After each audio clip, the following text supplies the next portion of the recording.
I want to send a Christmas gift to my friend, but I'm out of ideas. And then I walked out of my apartment and saw this holly bush, and I thought, well, that could make a really nice painting. So today I'm going to show you how to make a nice Christmas painting.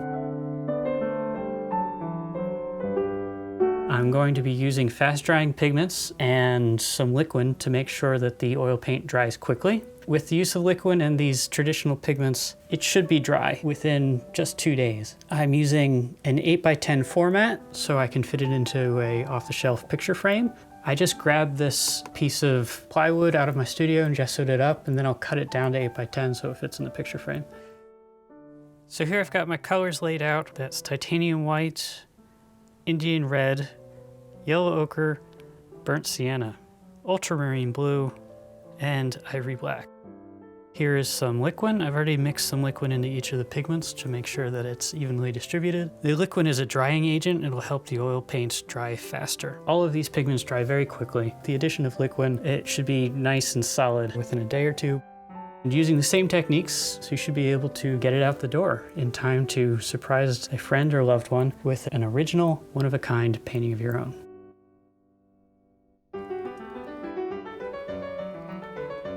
So now I'm going to begin with a drawing. I don't want to go all the way down to the edge because the frame will cover some of the painting, so I'm going to take it just to here.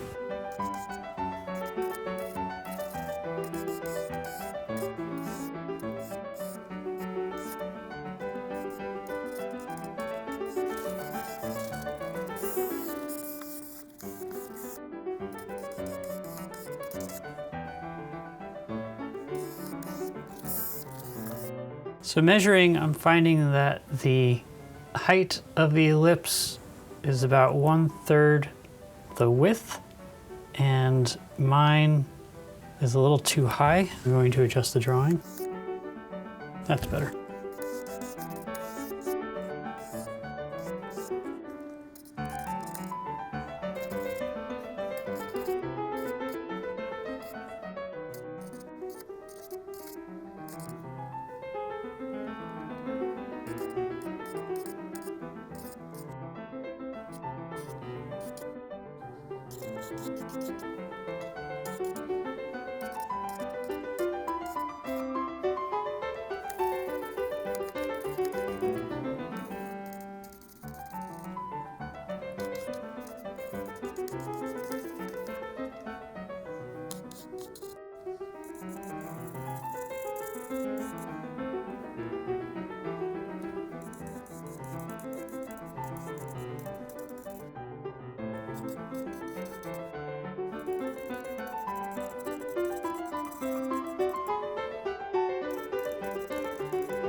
Now with a little bit of paint on my paper towel, I can go in and actually paint with it.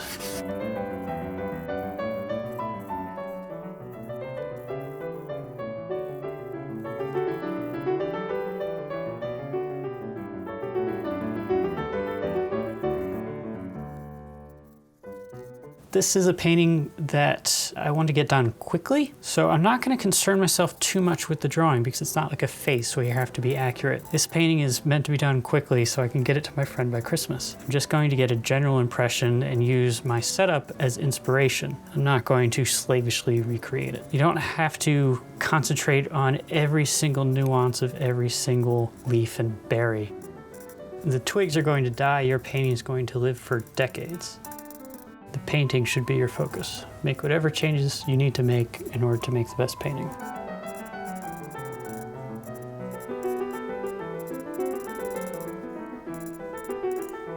So I go in and the paper towel acts like an eraser.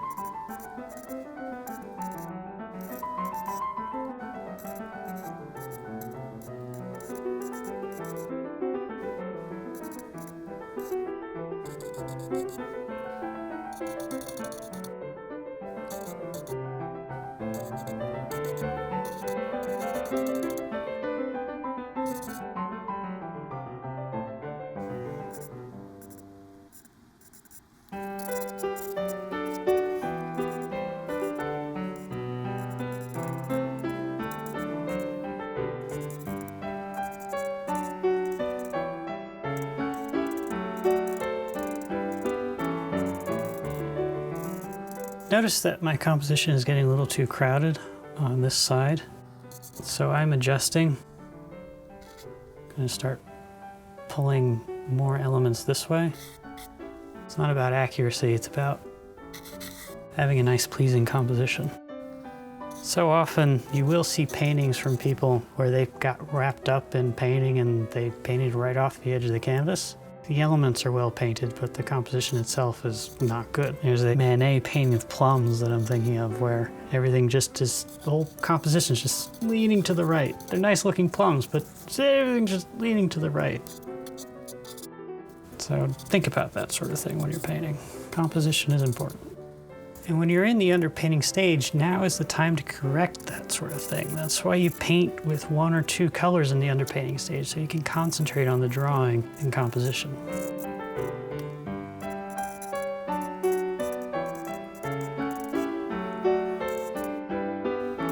I always like to do an underpainting. I don't do it for every painting, but I do like to do an underpainting because I find it very helpful. Right now, I've worked out the tonal relationships of the composition. I've placed my leaves in a way that I like, and I can focus on the tones and the drawing without worrying about the color. Color is difficult. It takes a lot of effort, a lot of concentration. But by using one color, I can just focus on the drawing, I can focus on the composition. It helps me break the painting process up into manageable pieces. The old masters worked this way because they worked in a sort of assembly line process because it was a business. They wanted to get paintings done. So they organized their painting process using a system that enabled them to paint multiple paintings at once and paint them in such a way that they could turn them out using stages that would allow their assistants to do elements and allow them to then step in and do the important parts. It would allow them to work out the drawing and composition early so that their clients can approve it, so that they can say if this isn't working, they can change it before they've committed hundreds and hundreds of hours to painting. It's just helpful. It's just a really helpful way to go about things, and I recommend it. And even though I'm trying to get this painting done quickly, turn it out within a day, I wanted to do an underpainting because I enjoy doing it and because I feel that it's going to give me a better painting in the end.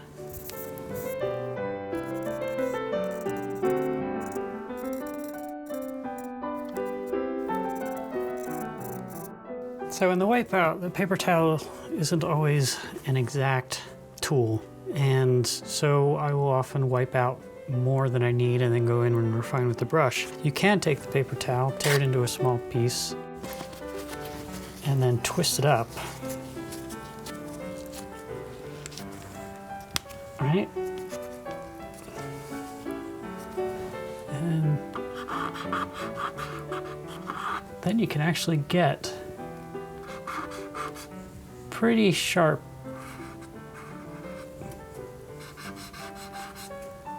lines and erase that way.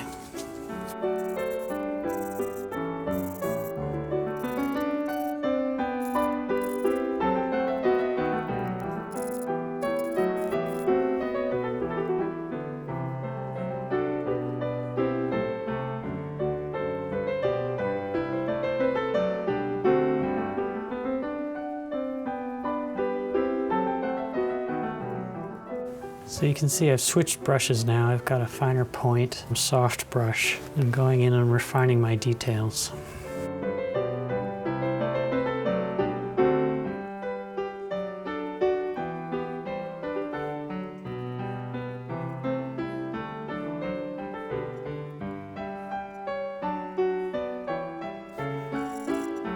Going in with the back side of one of my brushes, just scraping the paint off, show some highlights.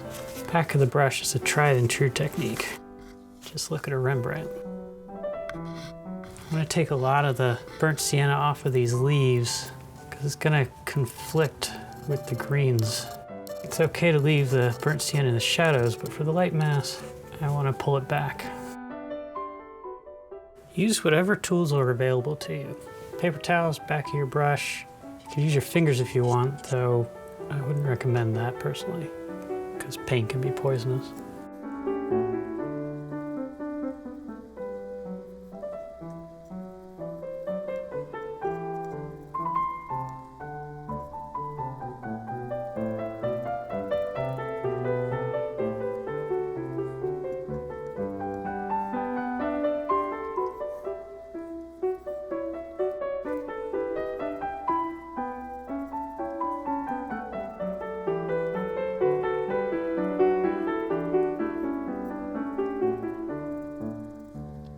So the point of this painting is to get it done quickly. If I were going to do a commission and I was really going to take my time, the drawing would be much more refined before I move on. But the point of this painting is to get it done. So I'm going to take this as a stopping point and move forward. I have all the elements I want. The composition is okay.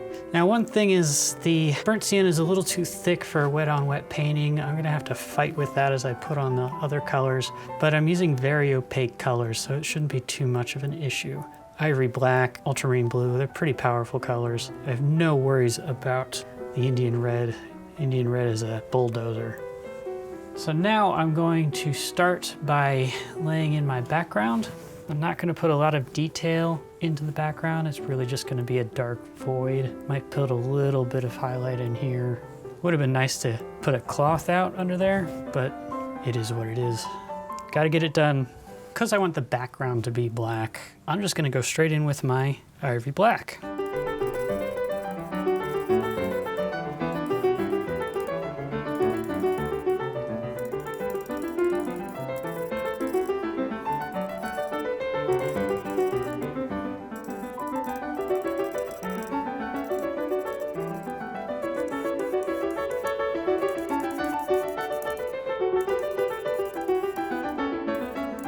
I like to work background, foreground. So my next step, I'm going to refine the black edges and then go into the woodwork.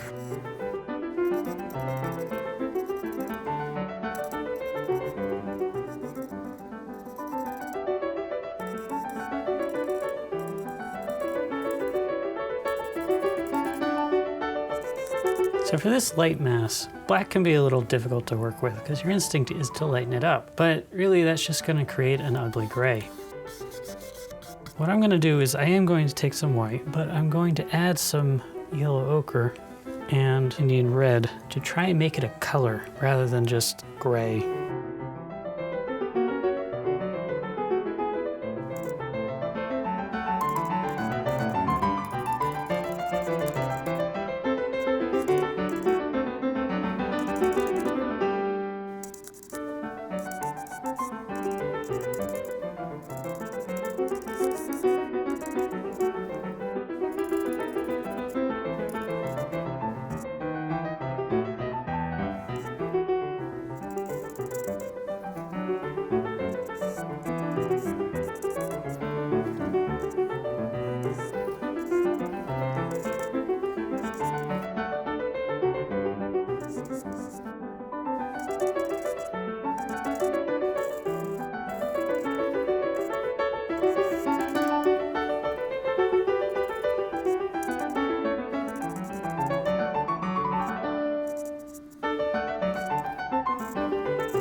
See how powerful that Indian red is? Just a little bit went a very long way, turn the whole thing pink.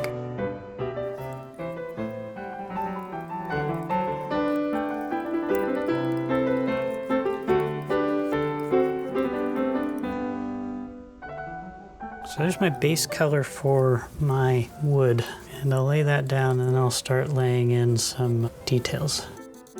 Look at how blue it looks next to that burnt sienna. I'm gonna let that burnt sienna seep through to help create some variety.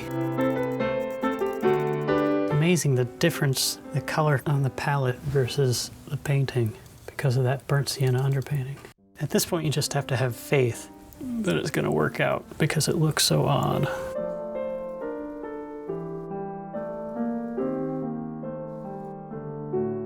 At this point, it's almost like a coloring book, almost like paint by numbers, almost like I'm just filling in, which makes it a lot easier in a number of ways.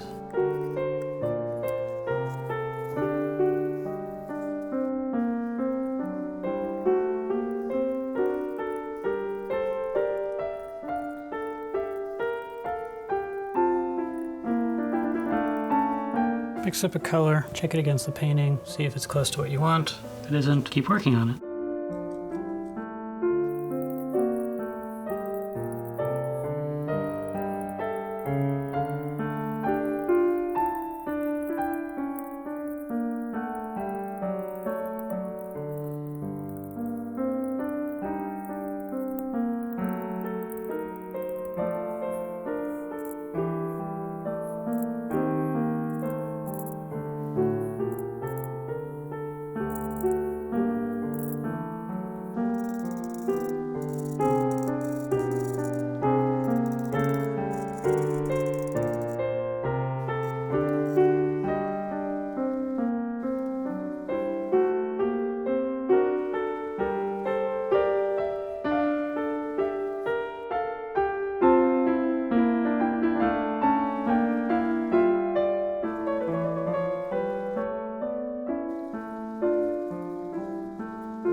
This green that looks pretty dull here on the palette is really gonna pop against the burnt sienna.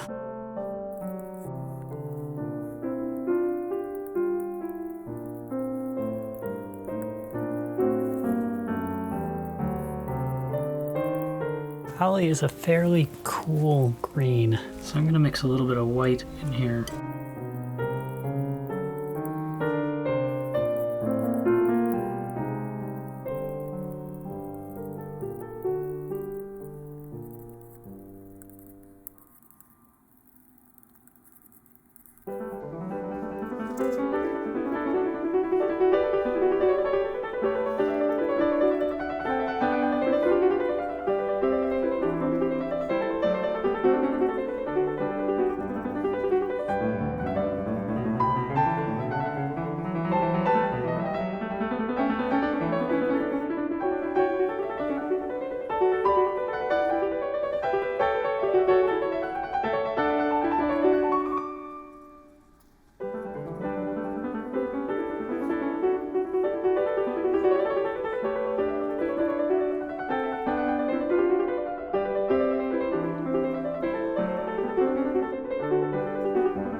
So what I'm doing now is I've mixed up two greens, a light mass and a shadow mass, and I'm blocking in the leaves using those two colors. And in addition to that, I'm adding a little bit of yellow where the leaves are a little bit more yellow. I'm using the leaves more as an inspiration than something I'm trying to copy directly.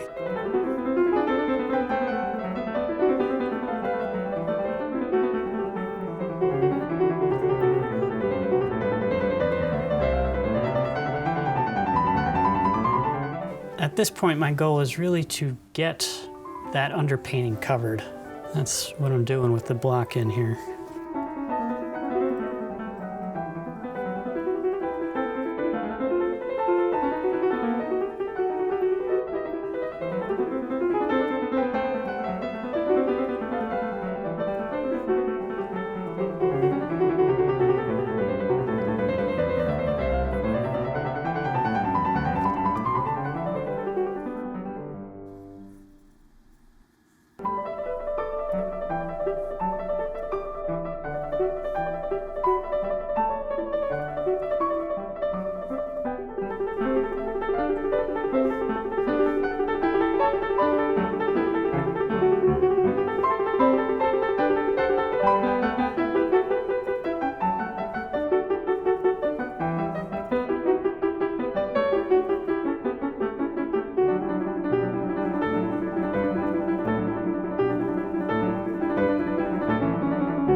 So this is coming forward. It's too bright here. It seems to be on the same depth of space as the front here. So what I've done is I've mixed up a slightly darker version of that color, and I'm gonna go in and push it back in space.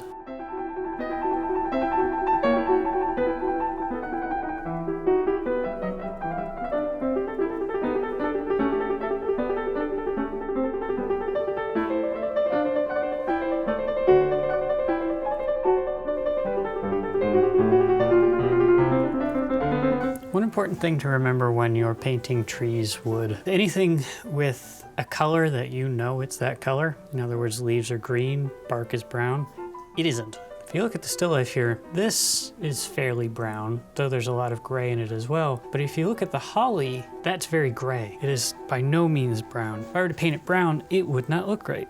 Don't let your preconceptions ruin your painting. If you don't have these colors at home and you're rushing to get a Christmas painting done for someone, you could use any number of colors. I'm using these because they're easy to manage and they dry quickly and I like them, but essentially it's a primary palette with red, yellow, and blue. So any complementary red, yellow, and blue would work fine. And I'll put up a list of different pigments that I think would work well together for this painting. Notice I'm not including a green. If you wanted to include a green, you could include a traditional green like Terra Vert, but I often like to mix my green.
Right now I'm trying to go through and differentiate the leaves so you can tell that one leaf is in front of the other.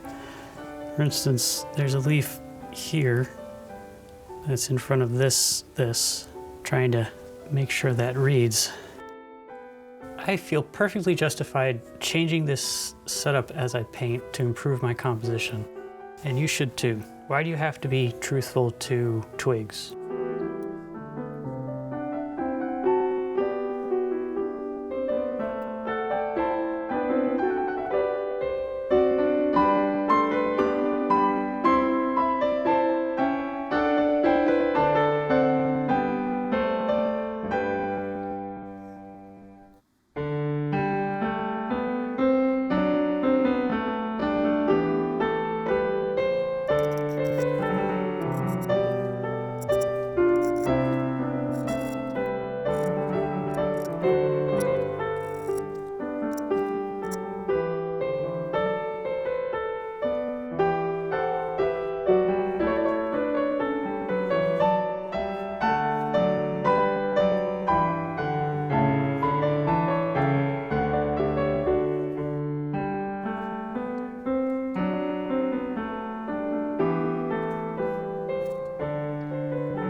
Whenever I can place a mark down and leave it, I do.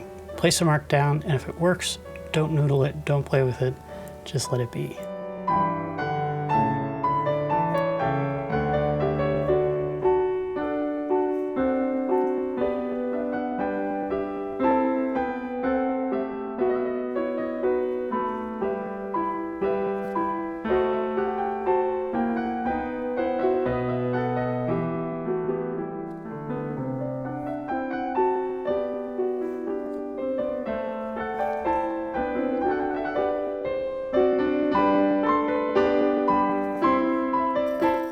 Now I'm going to start laying in the berries.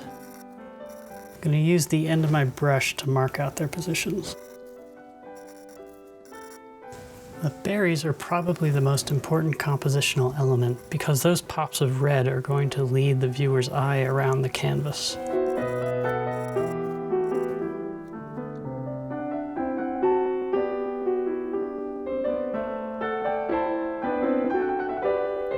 So this Indian red really isn't cutting it. It's just not red enough. The burnt sienna underpainting is too red, and it's just not allowing the Indian red to be punchy enough. So I'm going to break out some Cad Red Deep. Cadmium red does not dry quickly, so I have to mix a lot of the liquid into it in order for it to dry in time for Christmas. Now, when I apply this straight to the surface, you'll see that it's really going to stand out.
So as I'm coming to the end of this painting, I'm just going around and cleaning up edges and shapes and making sure that everything is sitting down properly.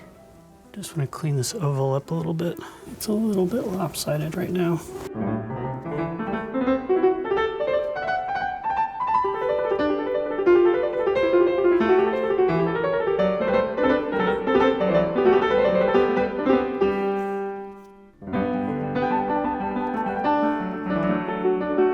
As I go along, I'm using smaller and smaller brushes. Now I'm down to a very tiny brush.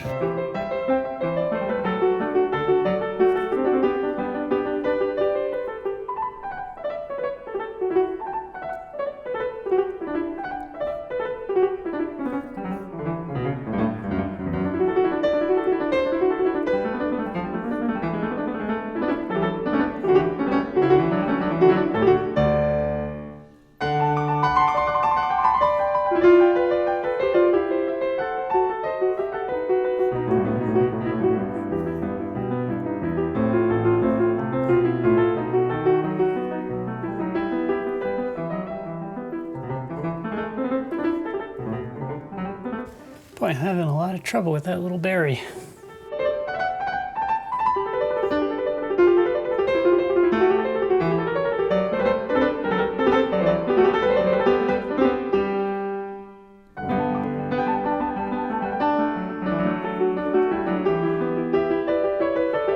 So when I step back, two things really stand out to me. One, that is too bright.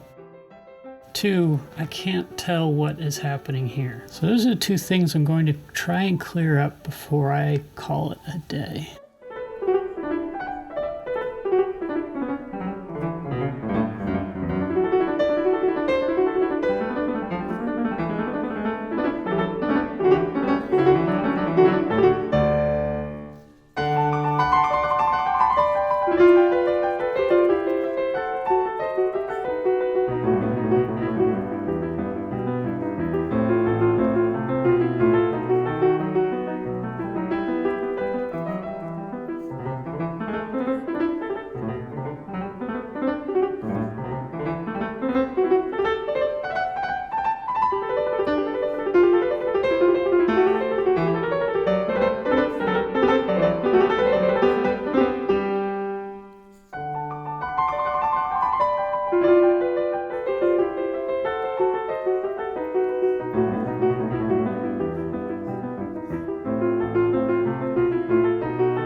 Now, how to make this look like a leaf?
gonna call this painting finished.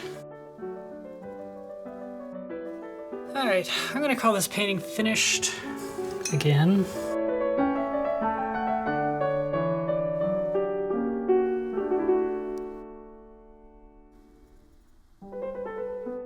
I'm gonna call this painting finished.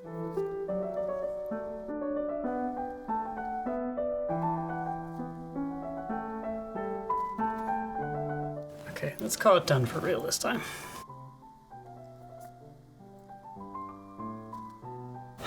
I'll never stop.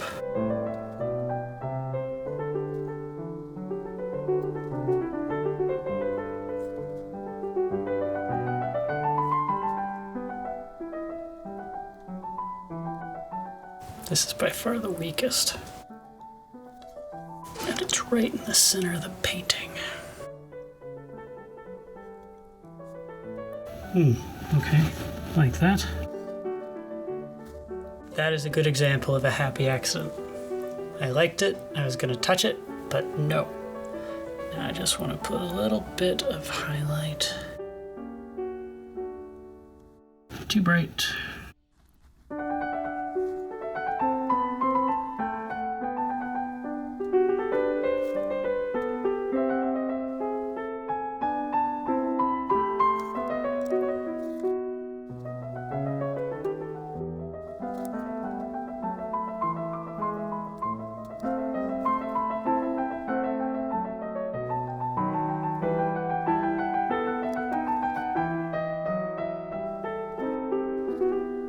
I'm not gonna look at it anymore because I keep looking at it, keep finding things that I want to change. I've got to call it a day.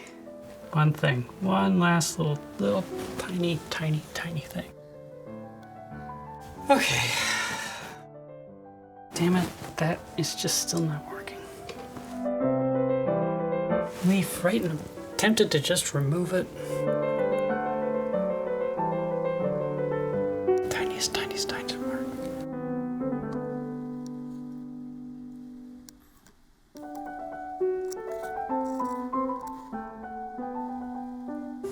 Probably looked better before. Undo. Here is a picture of Holly. I painted it for my friend, who isn't named Holly. I hope you enjoyed it. You can use this technique to paint a picture of your own for someone for Christmas. And using some liquid or some other dryer like cobalt dryer and earth pigments, you should be able to paint a painting now and it'll be dry in time for Christmas. If you have the time, you should varnish a painting, but I'm gonna send this unvarnished. I am probably going to put it behind glass in a frame. It's just a nice little thoughtful homemade gift. I hope you liked it. Hope you can make one yourself. If you do, please share it. We'd love to see it. If you like this video, please subscribe, comment, like. If you have any questions, leave them in the comments. And if you'd like more like this, subscribe and check out our Patreon.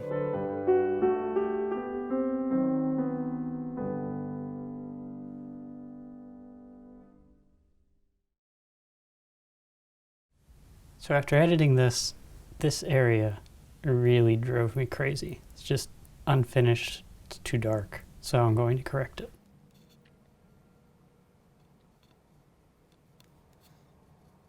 Great thing about working with a limited palette, it's really easy to mix up colors. There's no real formula to remember. I just mixed up the blue and the yellow and I got my dark shadow mass again.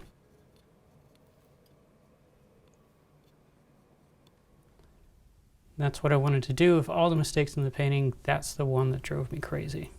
Now I'm done for real. Honest. Oof. That's no good. Ugh.